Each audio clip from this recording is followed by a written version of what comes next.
Shalom. Mari saya undang untuk bangkit berdiri.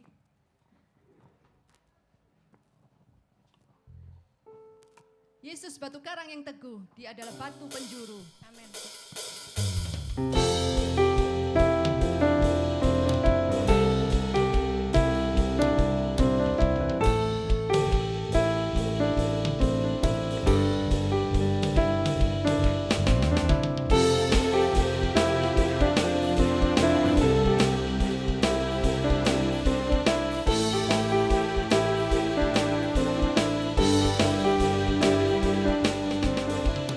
Batu karang yang teguh,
janjinya setia dan benar.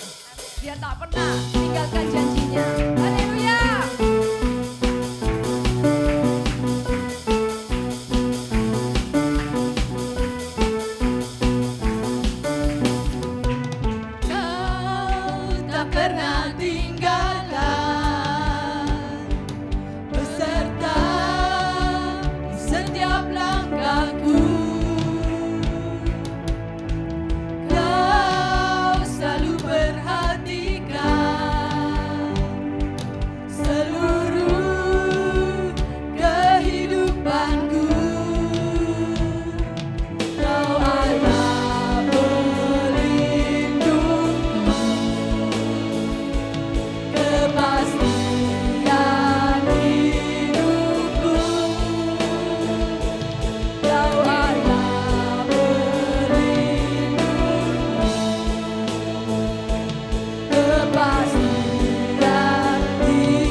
sukacita pagi hari ini. Bisa lambaikan tangannya. Haleluya.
Lagu ini mengingatkan saya untuk selalu mengucap syukur dalam segala hal, dalam segala berkat yang Tuhan sudah berikan. Seringkali kita merasa berkat itu datang kalau kita menerima mujizat. Sedangkan Tuhan setiap hari selalu menyertai dan menolong kita dalam setiap tingkah laku kita setiap hari. Haleluya Yesus. Tuhan penolong yang baik buat saya dan saudara.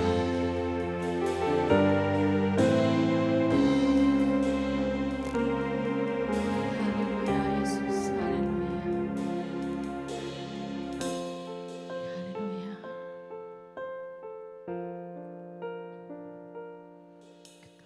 Kau Tuhan penolong dalam hidupku, ku percaya hanya kepadamu. Kau pegang tanganku dan tuntun langkahku. Yesus, kau perlindunganku. Kau Tuhan, kekuatan dalam hidupku, penolongku dalam kesesakan. Kau gunung batuku dan pertahananku. Yesus, kau kemenanganku. Yesus, padamu ku berseru, Kaulah penyelamatku. Terpujilah Kau Tuhanku. Mulutku memuji nama-Mu sepanjang umur hidupku. Terpujilah Kau Tuhanku di atas segalanya. Hanya Kau Tuhan penolong dalam hidup kami Bapa. Kau Tuhan penolong dalam hidupku, ku percaya hanya kepadamu. Kau pegang tanganku, Kau pegang tanganku setiap langkah kami Bapa, dan tuntun langkahku. Yesus, Kau perlindunganku. Kau Tuhan, kekuatan dalam hidupku, penolongku dalam kesesakan. Kau gunung batuku dan pertahananku. Yesus, Kau kemenanganku. Yesus, padamu ku berseru, Kaulah penyelamatku.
Tuhan yang paling mengerti apa yang ada di dalam kita.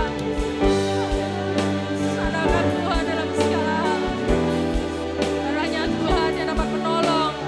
Haleluya. Haleluya.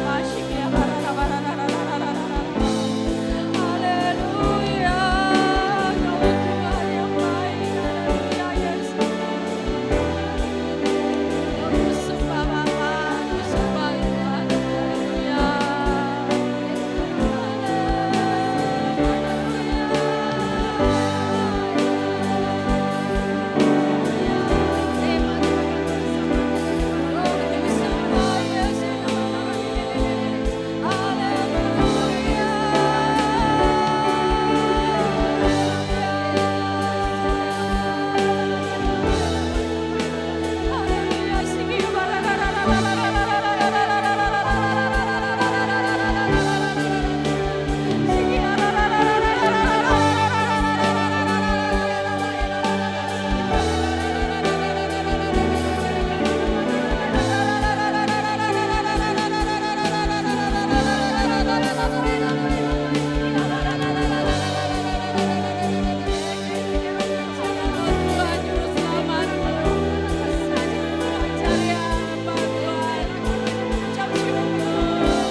Biarlah mulut kami selalu mengucap syukur dan memuji-Mu ya Bapa.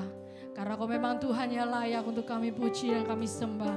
Kami tinggikan karena Kau memang Tuhan yang baik buat kami. Terpujilah nama-Mu ya Bapa. Sebentar kami mendengarkan firman-Mu Tuhan. Berikan kami hikmat-Mu, berikan kami akal budi-Mu. Supaya apa yang disampaikan oleh hamba-Nya dapat kami mengerti Bapa. Ajari kami untuk duduk berdiam Tuhan. Dan mendengarkan firman-Mu. Terpujilah nama-Mu Bapa. Hanya di dalam nama Tuhan Yesus Kristus kami sudah berdoa dan mengucap syukur. Yang percaya bahwa Tuhan menyertai kami dan mendengar firman, katakan amin.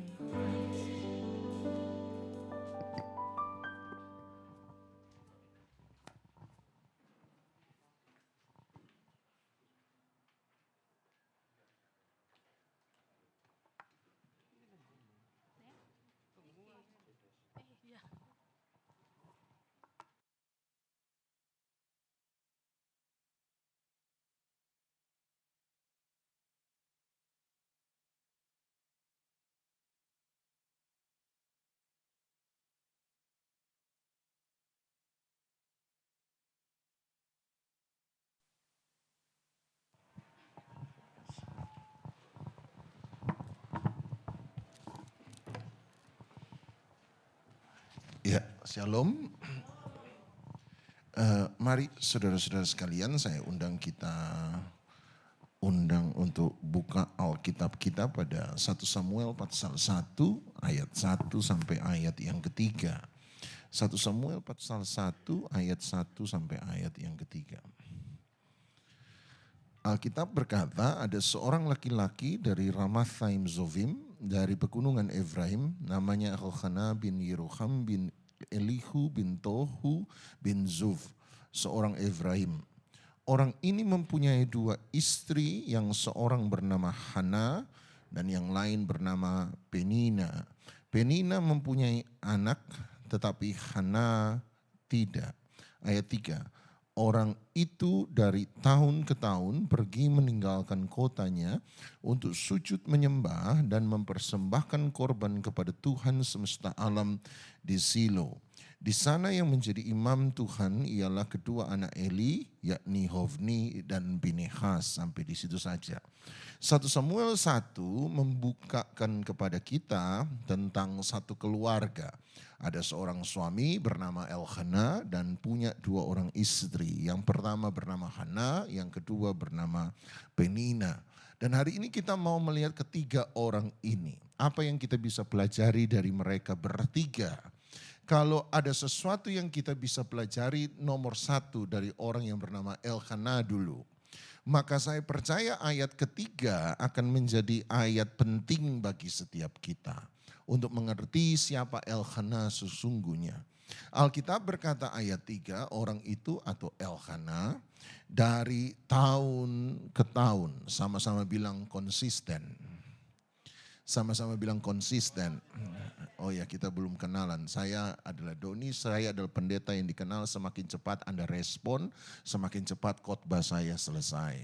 Jadi demi kemaslahatan bersama sering-sering direspon. Oke. Jadi sama-sama bilang konsisten. Oke. Apa itu konsisten? Menurut saya menjadi konsisten bukan berarti saya menjadi orang yang lebih baik dalam melakukan sesuatu. Tetapi menjadi konsisten berarti saya menjadi berkesinambungan dalam melakukan sesuatu. Orang yang konsisten bukanlah orang yang sempurna dalam segala hal. Tetapi orang yang konsisten adalah orang yang setia dalam melakukan sesuatu. Berarti ketika Anda dan saya bicara soal kesetiaan, kita harus bicara soal konsistensi. Itu sebabnya Alkitab berkata Elkanah nomor satu yang kita bisa pelajari dari dia adalah kita bisa belajar dia adalah orang yang konsisten dari tahun ke tahun. Ada apa dari tahun ke tahun? Dia berkata dia datang ke Silo. Ada apa di Silo hari itu? Di Silo hari itu ada tabernakel Musa, ada bait suci, ada tabut perjanjian. Tetapi kemudian hari nanti oleh Daud akan dipindahkan ke kota Sion, Yerusalem, kota Daud. Tapi hari itu tabernakel masih ada di, tabernakel Musa masih ada di Silo di mana tabut perjanjian berada. Berarti Elkanah adalah orang yang konsisten. Konsisten dalam hal apa? Dalam hal ibadah kepada Tuhan. Dia datang ke Silo, dia datang ke rumah Tuhan. Dia datang untuk beribadah. Dan menurut saya akibat dari konsistensi Elkanah datang ke rumah Tuhan, datang dalam ibadah kepada Tuhan, maka ada 4 hal yang berubah dalam hidupnya. Ada 4 hal yang berubah dalam hidupnya. Coba Anda lihat ayat 3 sekali lagi. Ayat 3 berkata begini, orang itu dari tahun ke tahun, sama-sama bilang sekali lagi konsisten. Dari tahun ke tahun pergi meninggalkan kotanya untuk apa? Sujud menyembah. Berarti nomor satu ketika dia menjadi konsisten dalam rumah Tuhan. Nomor satu dia menjadi konsisten dalam penyembahan. Dia menjadi konsisten dalam penyembahan. Artinya kalau Anda datang ke rumah Tuhan dari minggu lepas minggu, bulan lepas bulan, tahun demi tahun. Anda datang tetapi Anda tidak pernah bertumbuh dalam kehidupan rohani. Iman Anda tidak bertambah kuat, pengharapan Anda tidak bertambah teguh, kasih Anda pada Tuhan tidak semakin dalam, pengenalan Anda kepada Tuhan juga tidak semakin lebih baik, maka ada sesuatu yang salah dalam kehidupan Anda. Sebab Elkanah berkata ketika dia menjadi konsisten dalam rumah Tuhan, dia juga bertumbuh, dia juga menjadi konsisten dalam pertumbuhan rohaninya. Dia menjadi konsisten dalam penyembahan. Artinya dia percaya Tuhan makin luar biasa, dia berharap semakin teguh, dia mencintai Tuhan semakin dalam, dia mengenal Tuhan semakin lebih baik. Ada sesuatu yang berubah dalam kehidupannya ketika dia menjadi konsisten kepada Tuhan. Dia menjadi punya hubungan yang lebih baik. Tetapi penyembahan saya pikir bukan satu-satunya yang bertumbuh dalam kehidupannya. Coba Anda lihat ayat 3 sekali lagi. Ada hal kedua yang ikut berubah dalam hidup Elkanah. Dia berkata begini, sujud menyembah dan, nah ini saya suka. Berarti penyembahan tidak pernah berdiri sendiri. Dia bilang sujud menyembah bukan koma, sujud menyembah bukan titik, tetapi sujud menyembah dan. Artinya penyembahan harus selalu punya pasangannya. Dan apa pasangan dari penyembahan? Dia berkata sujud menyembah dan apa? Bakal panjang khotbah hari ini. Sujud menyembah dan mempersembahkan korban di hadapan Allah. Mempersembahkan korban. Berarti hal kedua yang berubah dalam hidup Elkanah adalah dia menjadi konsisten bukan hanya dalam penyembahan, tetapi dia juga menjadi konsisten dalam persembahan. Sama-sama bilang penyembahan, sama-sama bilang persembahan. Penyembahan tanpa persembahan bukanlah penyembahan sama sekali. Penyembahan tanpa persembahan bukanlah penyembahan sama sekali. Sebab penyembahan harus selalu diwujudkan dalam persembahan. Nggak ada yang bilang amin. Terlambat. Penyembahan selalu membutuhkan wujud persembahan. Sebab penyembahan tanpa persembahan bukanlah penyembahan sama sekali. Persembahan, apa itu persembahan? Persembahan adalah sesuatu yang tadinya menjadi bagian dalam hidup saya. Sesuatu yang menjadi milik saya, sesuatu yang menjadi punya saya, hak saya. Tetapi ketika saya mempersembahkan berarti itu saya berikan, saya tinggalkan, saya relakan, saya tanggalkan, saya lepaskan. Persembahan adalah sesuatu yang tadinya menjadi bagian dalam kehidupan saya, tetapi sekarang saya lepaskan, saya tinggalkan, saya relakan, saya tanggalkan, saya berikan. Menarik sekali kalau Anda perhatikan dalam Alkitab ada istilah the sacrifice of praise, korban puji-pujian. Dalam Alkitab juga Anda akan menemukan istilah the sacrifice of thanksgiving, korban ucapan syukur. Tetapi menariknya dalam Alkitab, dalam sepengetahuan saya tidak ada istilah the sacrifice of worship, korban penyembahan.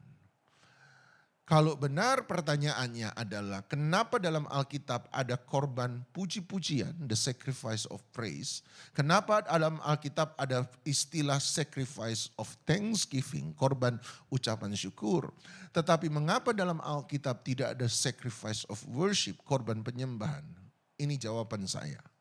Sebab ketika kita memuji Tuhan, maka puji-pujian kita itulah yang akan menjadi korban di hadapan Tuhan. Yang setuju katakan amin. Itu sebabnya dia berkata korban puji-pujian. Ketika kita mengucap syukur, maka hati yang mengucap syukur, bibir yang mengucap syukur akan menjadi korban kita di hadapan Tuhan. Itu sebabnya dia berkata the sacrifice of thanksgiving, korban ucapan syukur. Tetapi dalam penyembahan, lagu kita bukan penyembahan kita pada Tuhan. Lagu kita bukan persembahan kita pada Tuhan. Lagu kita bukan korban kita pada Tuhan. Dalam penyembahan, hidup kitalah yang harus menjadi korban di hadapan Tuhan. Itu sebabnya tidak ada korban penyembahan. Sebab di dalam penyembahan bukan penyembahan yang akan menjadi korban. Tetapi hidup sang penyembahlah yang akan menjadi korban. Sekali lagi, saya lihat muka-muka bingung. Dalam korban puji-puji, kata Alkitab berkata korban puji-pujian. Kenapa korban puji-pujian? Sebab ketika kita memuji Tuhan, puji-pujian kita lah korban di hadapan Tuhan.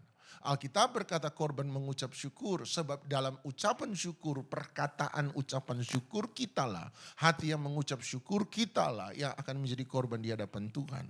Tetapi mengapa tidak ada korban penyembahan? Sebab dalam penyembahan bukan lagu kita yang akan menjadi korban di hadapan Tuhan, tetapi dalam penyembahan hidup kita lah yang harus dipersembahkan menjadi korban di hadapan Tuhan. Amin.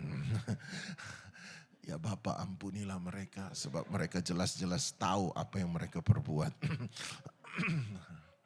Dalam penyembahan hidup Anda lah yang harus Anda berikan.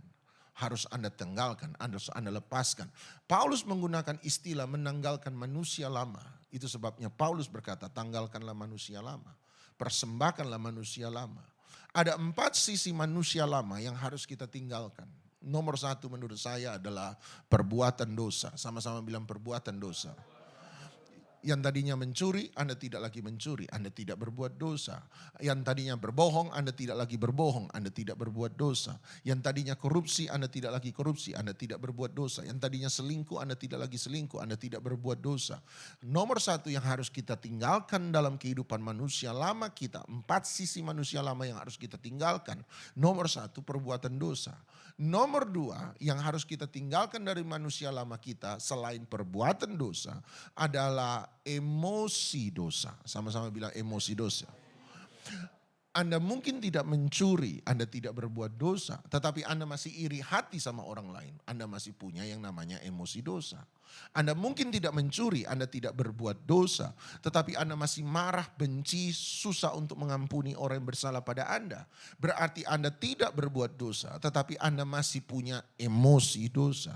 Anda mungkin tidak mencuri, Anda tidak berbuat dosa, tetapi Anda masih hidup dalam trauma, depresi, ketakutan, kekhawatiran, rasa bersalah, irian. Maka Anda masih punya yang namanya emosi dosa.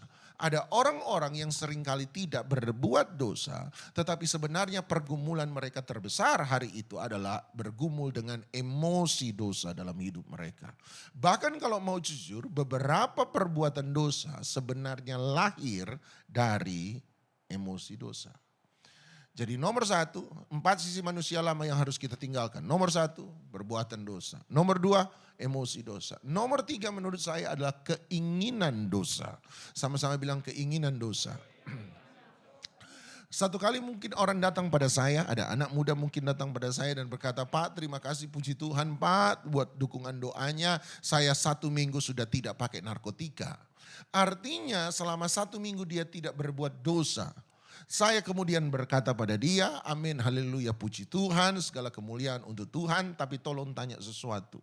Selama 1 minggu tidak pakai narkotika, bagaimana rasanya? Gampang? Dia berkata, mana gampang Pak. 1 minggu tidak pakai narkotika, sudah sakau Pak. Oh kalau udah sakau lebih baik mati Pak daripada tidak pakai narkotika. Hari ini saya bertahan semua anugerah Tuhan. Anda lihat berarti selama 1 minggu dia tidak pakai narkotika, artinya dia tidak berbuat dosa. Tetapi dalam waktu 1 minggu itu bukan karena dia tidak berbuat dosa, dia tidak punya pergumulan dengan dosa. Sebab sekalipun dia tidak berbuat dosa, dia masih punya yang namanya keinginan untuk pakai, keinginan untuk berdosa. Jadi nomor 1 dia mungkin tidak berbuat dosa, tapi nomor 2 dia punya pergumulan dengan keinginan dosa. Ada orang datang sama saya, puji Tuhan Pak, selama 1 minggu saya tidak nonton pornografi. Saya berkata, amin, haleluya, puji Tuhan. Tolong tanya, selama 1 minggu tidak nonton pornografi, bagaimana? Gampang lepas dari keterikatan pornografi? Dia berkata, mana gampang Pak. Mata mungkin tidak melihat, tapi otak sudah mikir terus Pak. Karena sudah terbiasa menonton itu. Jadi selama 1 minggu dia tidak berbuat dosa. Dia tidak nonton pornografi, tetapi bukan berarti selama 1 minggu dia tidak punya pergumulan dengan dosa, sebab sekalipun dia tidak berbuat dosa, dia tetap punya yang namanya keinginan dosa. Dan lebih daripada itu saya berkata, ada banyak perbuatan dosa lahir dari emosi dosa, tetapi ada banyak perbuatan dan emosi dosa sebenarnya lahir dari keinginan untuk berbuat dosa. Nomor 4, nomor 1, 4 sisi manusia lama yang harus kita tinggalkan. Nomor 1, perbuatan dosa. Nomor 2, emosi dosa. Nomor 3, keinginan dosa. Nomor 4 menurut saya adalah keakuan. Sama-sama bilang keakuan. Keakuan apa keakuan itu Pak? Keakuan menurut saya tidak ada hubungan sama sekali dengan dosa. Sebab keakuan tidak bicara soal dosa atau tidak dosa. Keakuan tidak pernah bicara soal benar atau salah. Kalau Anda mau bicara soal dosa atau tidak dosa, Anda berurusan dengan perbuatan dosa. Anda mau bicara soal dosa atau tidak dosa, Anda berurusan dengan emosi dosa. Anda mau bicara soal dosa atau tidak dosa, Anda berurusan dengan keinginan dosa. Tetapi keakuan tidak berurusan dengan itu semua. Kalau begitu keakuan bicara soal apa? Keakuan bicara soal ini kehendaknya siapa? Ini kehendaknya Tuhan atau kehendaknya saya? Ini maunya Tuhan atau maunya saya? Ini agendanya Tuhan, agenda saya. Ini kepentingannya Tuhan atau kepentingan saya. Saya beri contoh. Satu kali misalnya saya dengar suara Tuhan secara audible, Tuhan bicara pada saya, Tuhan berkata, Doni ini, pergilah lah. Biasanya kalau di film-film kalau Tuhan ngomong kan ada ehonya Bapak Ibu kan ya. Doni ini, pergilah lah ke Afrika, bagian pedalaman, beritakan Injil di sana, Doni pergilah ke Afrika, bagian pedalaman, beritakanlah Injil di sana. Saya kemudian jawab sama Tuhan, Tuhan sudah Afrika pedalaman lagi. Nggak ada tempat yang lebih bagus kah? Gini aja Tuhan, kalau ke Amerika bagian pedalaman, biar pedalaman nggak apa-apa. Ini aku utuslah aku. Kalau ke Afrika ini aku utuslah dia. Pokoknya jangan saya. Oh Amerika saja. Pertanyaan saya sederhana, kalau Tuhan suruh saya ke Afrika bagian pedalaman beritakan Injil, kemudian saya tidak mau, tapi saya maunya ke Amerika bagian pedalaman untuk beritakan Injil. Pertanyaan saya sederhana, apa dosa saya? Apakah saya membunuh? Tidak. Apakah saya mencuri? Tidak. Apakah saya berbohong? Tidak. Apakah saya berzina? Tidak. Apakah saya selingkuh? Tidak. Apakah saya marah? Tidak. Apakah saya kepahitan? Tidak. Apakah saya kecewa? Tidak. Apakah saya ketakutan? Tidak. Saya tidak punya semua itu. Kalau begitu dosa saya apa? Jawabannya memang bukan bicara soal dosa atau tidak dosa.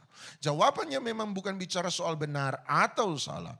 Jawaban yang benar adalah ini maunya Tuhan, sementara yang Amerika tadi itu maumu. Anda ingat ketika Yesus sebelum naik di atas kayu salib, dia harus melewati satu tempat yang disebut Taman Getsemani. Dan Anda tahu apa yang terjadi di Taman Getsemani? Doa terkenal Tuhan Yesus ketika dia berkata, bukan kehendakku yang jadi, melainkan kehendakmu yang jadi. Taman Getsemani adalah taman di mana Yesus meletakkan haknya untuk memilih. Dia meletakkan haknya untuk melakukan keputusan-keputusan yang dia mau. Dia meletakkan semua yang menjadi bagian keinginannya. Dia letakkan dan berkata, biarlah bukan apa yang ku kehendaki yang terjadi, melainkan apa yang kau kehendaki terjadi. Itulah berarti melepas keakuan. Artinya Tuhan Yesus belajar membuat apa yang menyenangkan Bapa, menyenangkan dia. Dia belajar apa yang membuat Tuhan suka, itu buat dia suka. Apa yang membuat Tuhan senang, itu membuat dia senang. Apa yang membuat Tuhan tersenyum, dia tersenyum.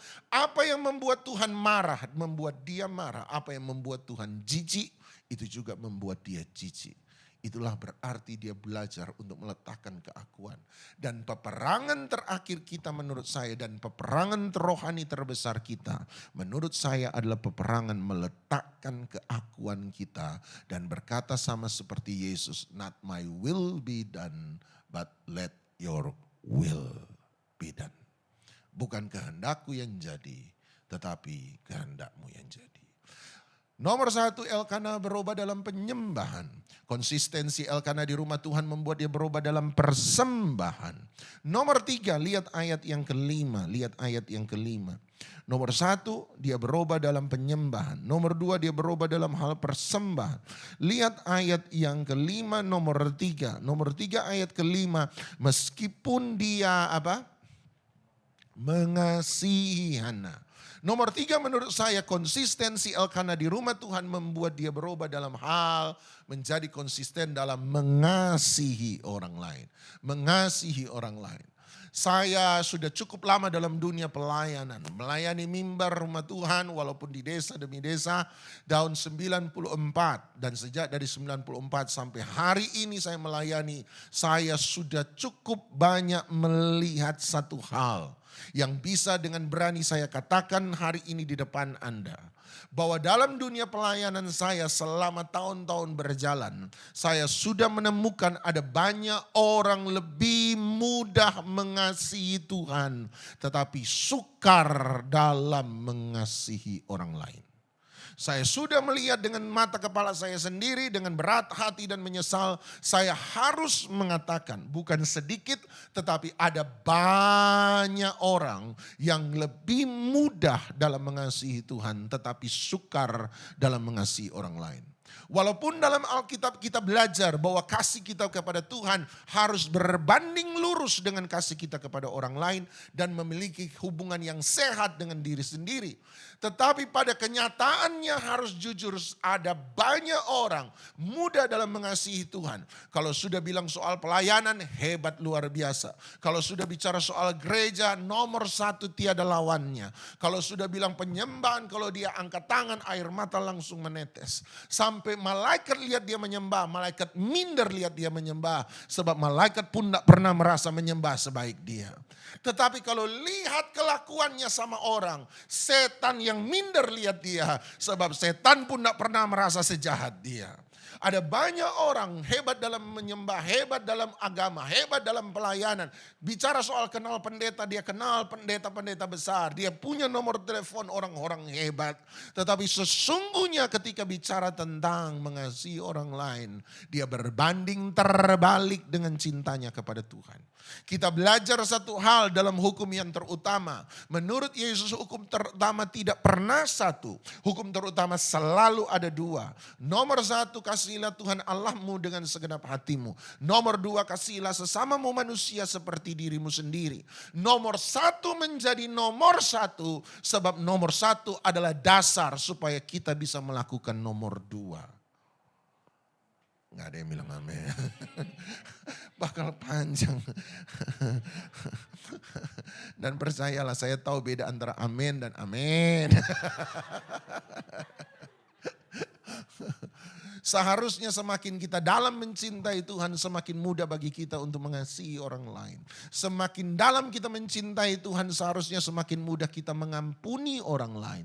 Semakin dalam kita mencintai Tuhan, seharusnya makin sehat cinta kita terhadap diri sendiri. Seharusnya demikian. Tetapi pada kenyataan sekali lagi dengan sangat menyesal, dengan sangat berat hati saya harus mengakui dengan jujur. Ada banyak orang yang bilang mencintai Tuhan dan betul secara agama mereka mencintai Tuhan, tetapi hubungan orang lain dengan mereka sangatlah jelek. Oh, apalagi kalau sudah jalan di mall, dia dari utara mau ke selatan, dia lihat dari jauh musuhnya dari selatan mau ke utara. Kalau dia lihat dari jauh, musuhnya tidak lihat. Ini badan otomatis putar balik. Temannya tanya, kenapa tiba-tiba putar balik? Dia bilang ada musuh di sana. Temannya berkata, kenapa ada musuh? Emangnya ada apa? Sudahlah, daripada hilang damai sejahtera. Kan jemaat klasik, alasan jemaat klasik selalu hilang damai sejahtera.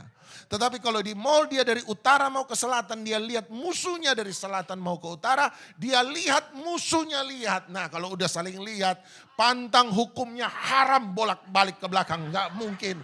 Kalau perlu sengaja dipapasin, tapi pas papasan ini muka dia buang jauh-jauh. Luar biasa, muka cantik-cantik, ganteng-ganteng dia buang.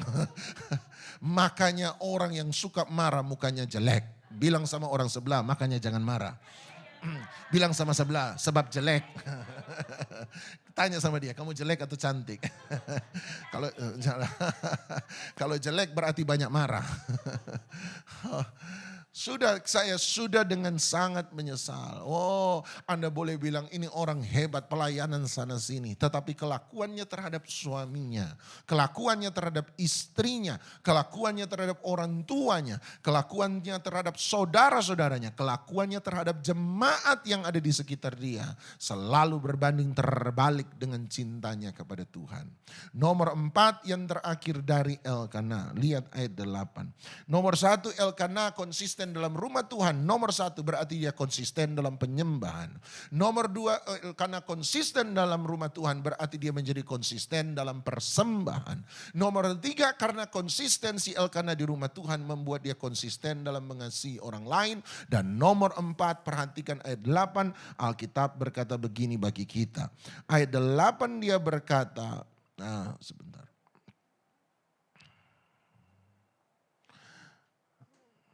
Ayat 8 Alkitab berkata, lalu Elkana suaminya berkata kepadanya, Hana, mengapa engkau menangis dan mengapa engkau tidak mau makan? Mengapa hatimu sedih? Sampai di situ saja. Nomor 4 berarti Elkana menjadi konsisten dalam kepeduliannya kepada orang lain. Sama-sama bilang kepedulian.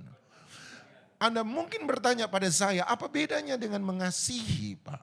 Bukankah orang yang mengasihi harusnya adalah orang yang peduli dan orang yang peduli adalah orang yang mengasihi? Seharusnya ada irisan dan pertumpukan antara kasih dan kepedulian. Tetapi tetap menurut saya bisa dibedakan antara seseorang yang mengasihi dan seseorang yang peduli. Demi kepentingan khotbah pagi hari ini saya membedakan keduanya dengan definisi ini. Ketika saya mengasihi Johan, maka konsekuensi dari saya mengasihi Johan selalu ada dua.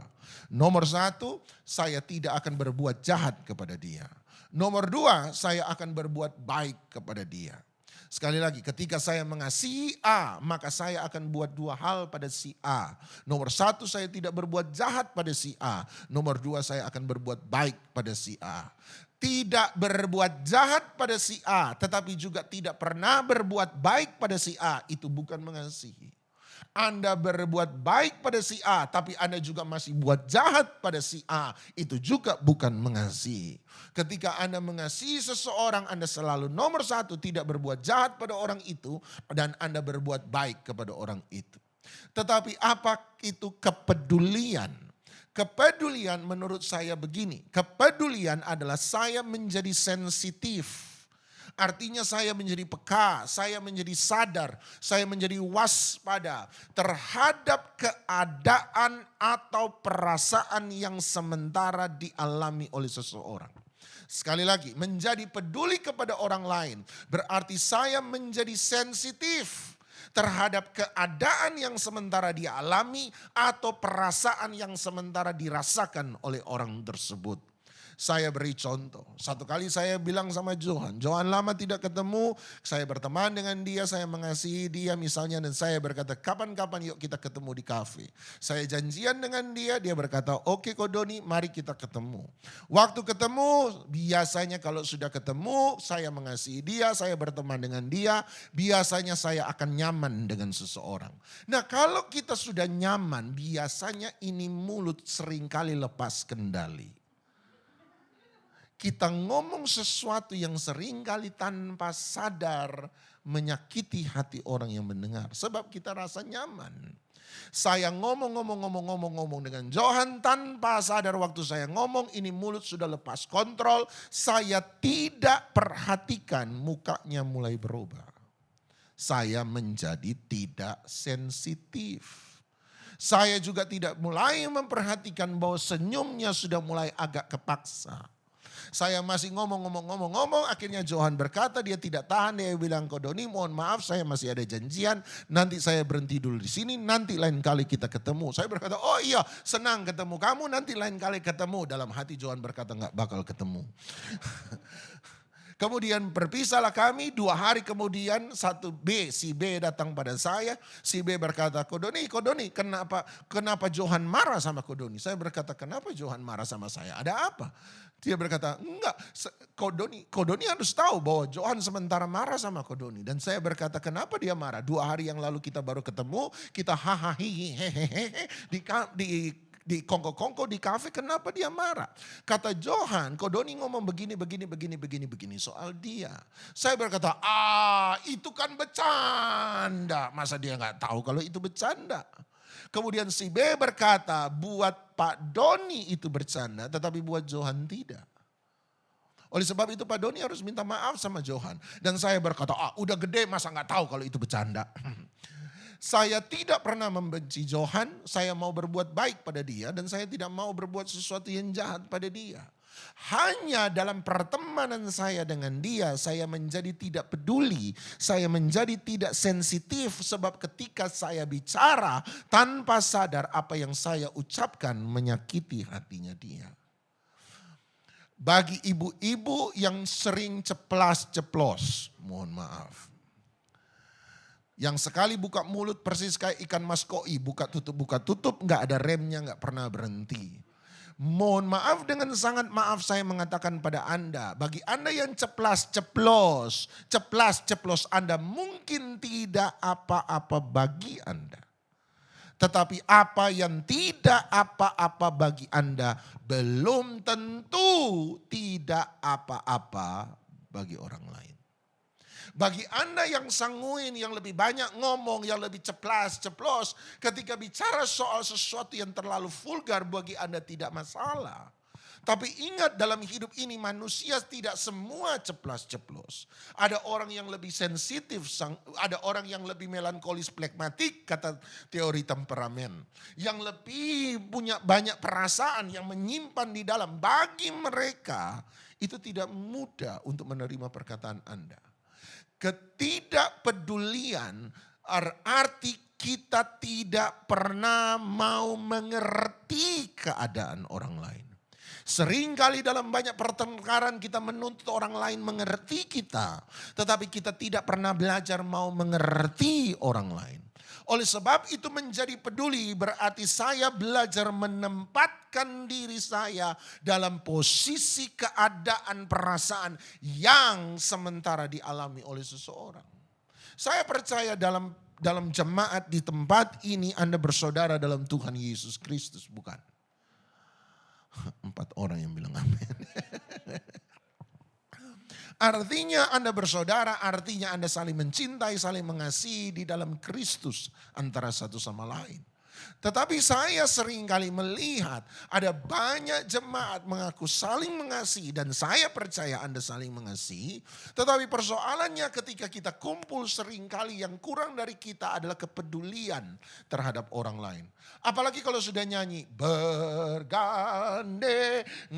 tangan dalam, mari kita lempar jauh-jauh ke depan. Jadi dia tarik dalam satu hati berjalan. Apalagi WL berkata, bilang sama sebelah kanan, kau sahabatku. Bilang sama kiri, kau saudaraku. Sementara Anda gagal untuk melihat bahwa orang di sebelah Anda ternyata sudah dipecat 2 bulan.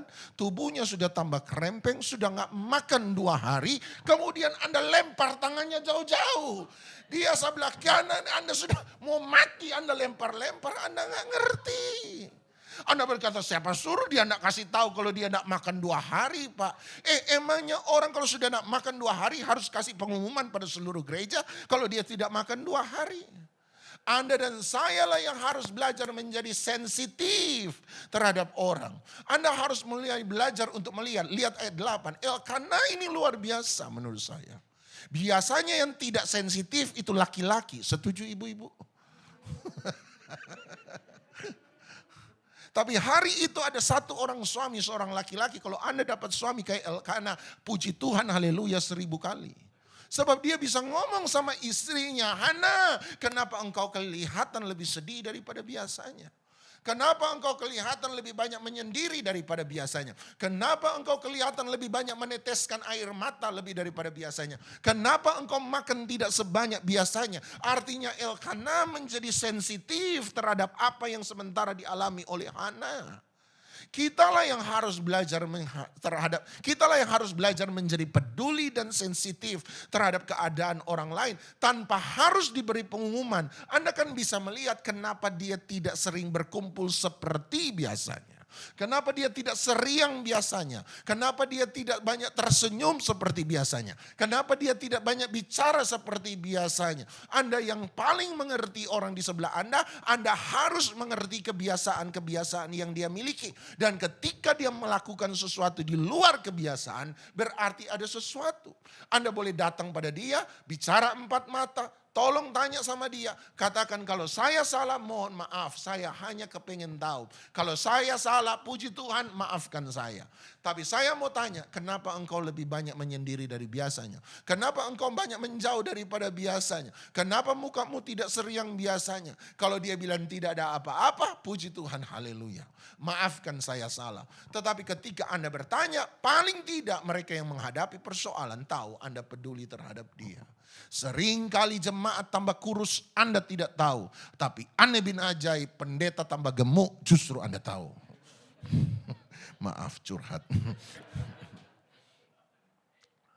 Ada 4 hal yang berubah dalam hidup Elkana. Nomor 1, Elkana konsisten dalam penyembahan. Nomor 2, dia menjadi konsisten dalam persembahan. Nomor 3, dia menjadi konsisten dalam mengasihi. Nomor 4, dia menjadi konsisten dalam kepedulian. 2 yang pertama bicara tentang hubungan dengan Tuhan. 2 yang terakhir bicara tentang hubungan dengan manusia. 2 yang pertama adalah salib vertikal kita. 2 yang terakhir adalah salib horizontal kita. Komunitas Kristus bukan hanya komunitas untuk menyembah dan mempersembahkan, tetapi komunitas Kristus adalah komunitas untuk mengasihi dan memperdulikan. Yang terakhir Penina saya tutup di sini. Bagaimana dengan Penina? Lihat ayat yang ke-6. Lihat ayat yang ke-6. Bagaimana dengan Penina? Kalau saya bisa belajar konsisten dari Elkana, apa yang saya bisa pelajari dari Penina? Ayat ke-6 berkata, tetapi madunya, percayalah madu di sini bukan madu Nusantara. Tetapi madunya Penina selalu, sama-sama bilang konsisten. Berarti Elkana orang yang konsisten. Berarti Penina juga adalah orang yang konsisten. Perbedaan Elkana dan Penina apa kalau begitu? Apa beda konsistensi Elkana dengan konsistensi Penina? Lihat ayat 6 sekali lagi. Tetapi Penina selalu konsisten. Konsisten apa? Menyakiti hati orang lain. Kalau Elkana dia konsisten dalam hal yang baik. Penina menjadi konsisten dalam hal yang tidak baik. Selalu menyakiti hati orang lain. Pernahkah Anda datang pada sebuah tempat pertemuan baru?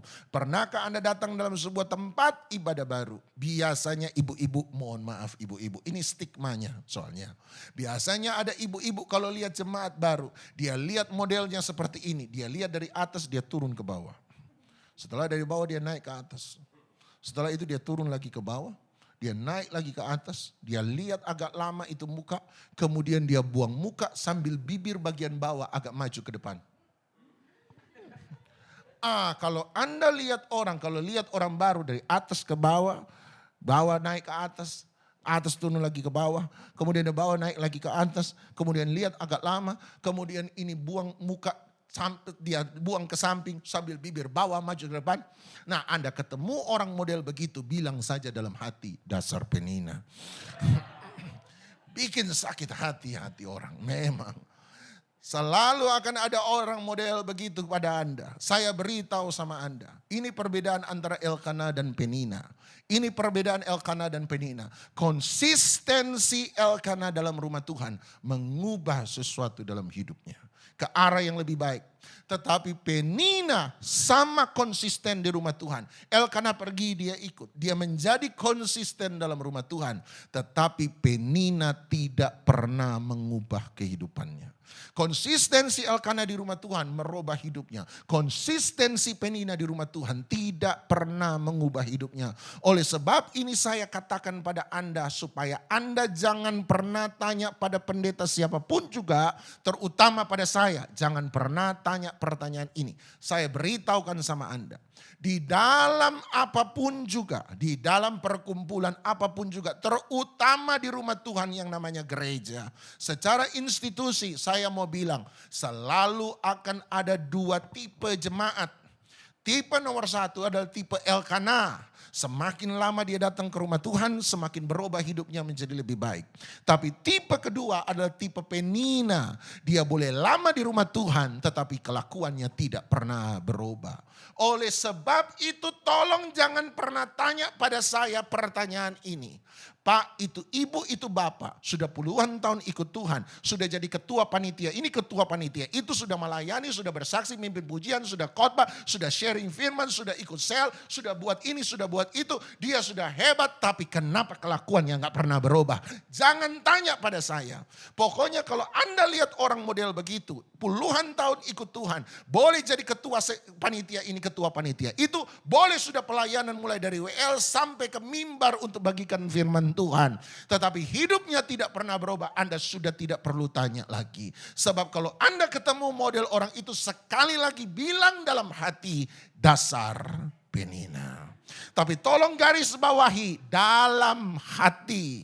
Tolong jangan di depan mukanya dia langsung Anda berkata penina. Kalau dia tanya apa itu penina, tiba-tiba Anda berkata tanya sama Pak Doni, sebab hari Minggu Pak Doni yang khotbah. Cilaka saya. Saya kasih tahu Anda ini supaya Anda tidak pernah kecewa kalau Anda ketemu seseorang dalam rumah Tuhan sekalipun, tetapi kelakuannya tidak pernah berubah. Tetapi saya berdoa, jangan ada penina di tempat ini. Apalagi Isabel. Penina ketemu Isabel komplit, lengkaplah penderitaan pendeta. Biarlah setiap kita menjadi Elkanah, orang yang dirobahkan oleh kesetiaan di rumah Tuhan. Mari kita datang pada Tuhan. Ku telah mati dan tinggalkan cara hidupku yang lama. Semuanya sia-sia dan tak berarti lagi.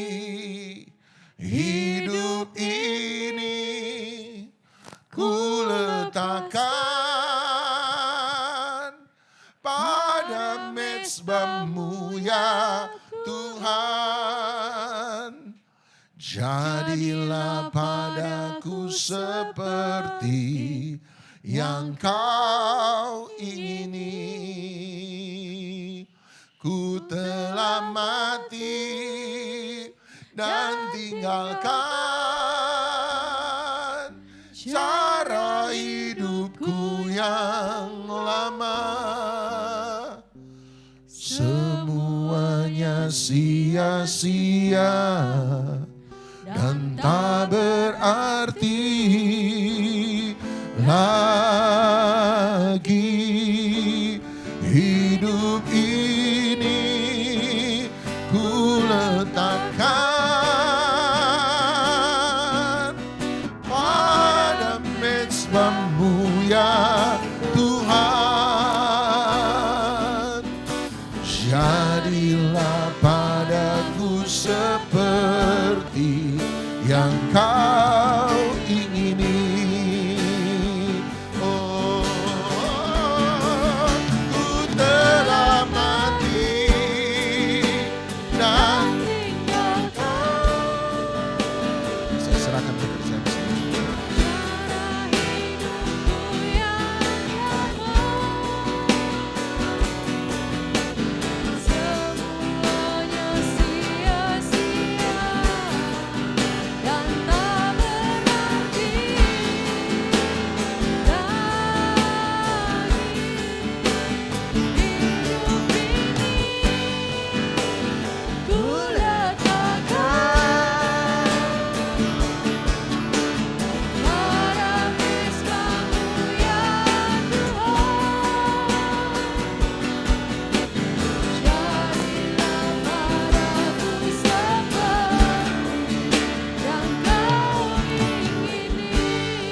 Jadilah padaku,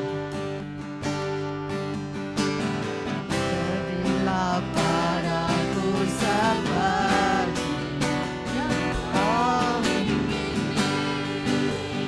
Dengan imanmu katakan jadilah, jadilah padaku seperti yang kau ingini.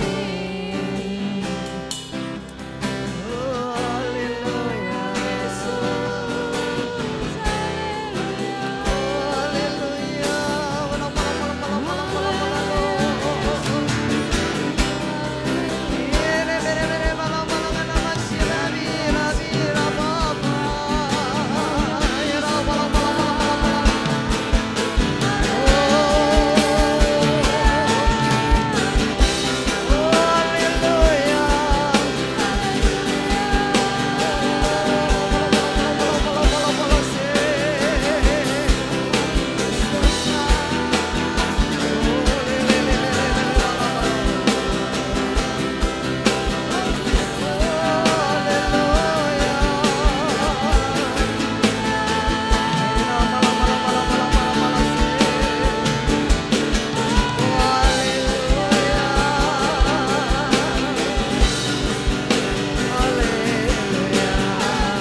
Segala puji hormat hanya bagi Engkau saja Tuhan.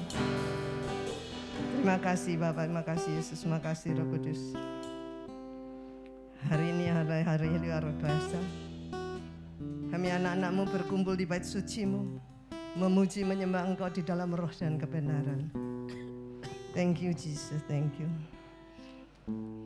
Terima kasih Bapak. Kau telah memberkati kami yang luar biasa pada pagi hari ini. Inilah kami Tuhan selalu mengucapkan syukur pada Engkau. Dalam nama Yesus, haleluya, amin. Bapak Ibu yang dikasihi oleh Tuhan Yesus Kristus, ada pengumuman ya.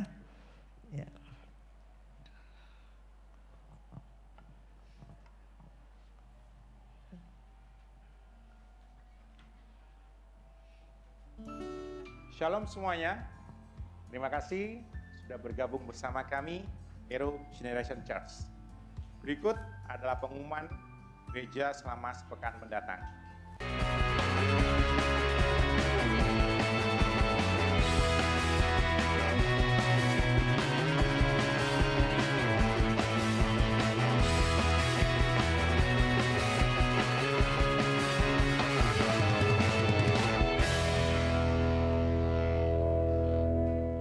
Ibadah raya setiap hari Minggu pukul 7 pagi di lantai 2, sedangkan untuk ibadah Hero Kid, ibadah anak ada di lantai 3, dan untuk ibadah lansia ada di lantai 1. Kami harap kita semua dapat kembali lagi bersemangat beribadah bersama-sama di gereja dengan sukacita.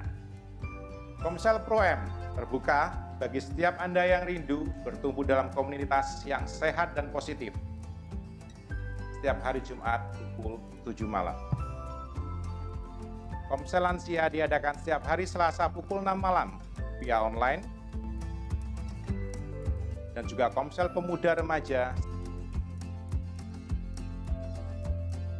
Bagi jemaat yang rindu untuk menabur untuk pekerjaan Tuhan dan mengembalikan persepuluhan, bisa diberikan lewat kotak persembahan yang tersedia atau juga bisa ditransfer lewat rekening yang ada tertera di layar.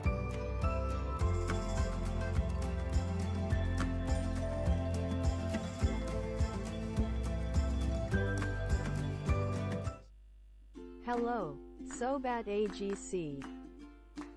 Apa ada yang masih bingung, bagaimana cara absen menggunakan barcode? Jangan khawatir, kali ini saya akan kembali menjelaskan mengenai cara absen menggunakan barcode. Pertama, siapkan handphone Anda. Kemudian, siapkan foto kartu anggota jemaat yang telah dibagikan.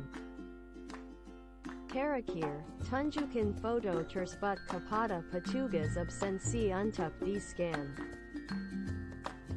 Absensi tersebut dilakukan setelah ibadah selesai ya. Gampang kan, pasti bisa lah. Baiklah kalau begitu, saya pamit dulu ya. Selamat beribadah teman-teman. Tuhan Yesus memberkati. Bye-bye.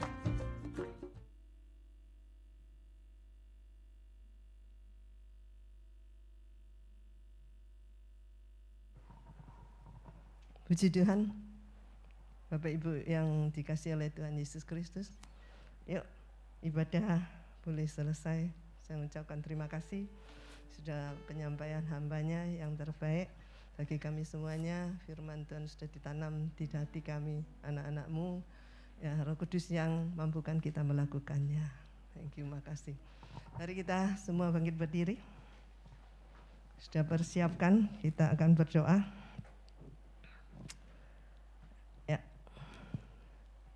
Ya, puji Tuhan. Mari kita angkat amplop persembahan kita dan saya akan berdoa. Kami membawa setiap persembahan kami ini dengan penuh ucapan syukur, dikuduskan dan diberkatilah. Setiap tangan yang memberi persembahan ini dalam nama Tuhan Yesus Kristus. Amin. Ya. Bapak Ibu, sebentar lagi kami akan pulang ke rumah kami masing-masing menjadi berkat karena hari ini kami telah menerima berkat jasmani dan rohani. Ya, mari kita semua terimalah berkat.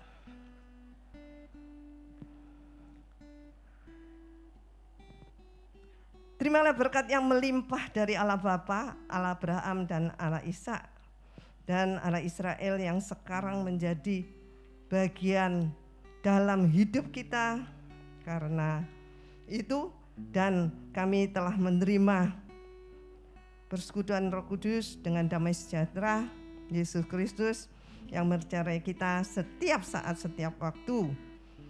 Ya, kami akan dikuatkan, dibimbing dan menarik kami kembali ke jalan yang benar ketika kita keluar daripadanya. Yang sudah menerima dan mengucap syukur, bersama-sama saya katakan amin. Tuhan memberkati.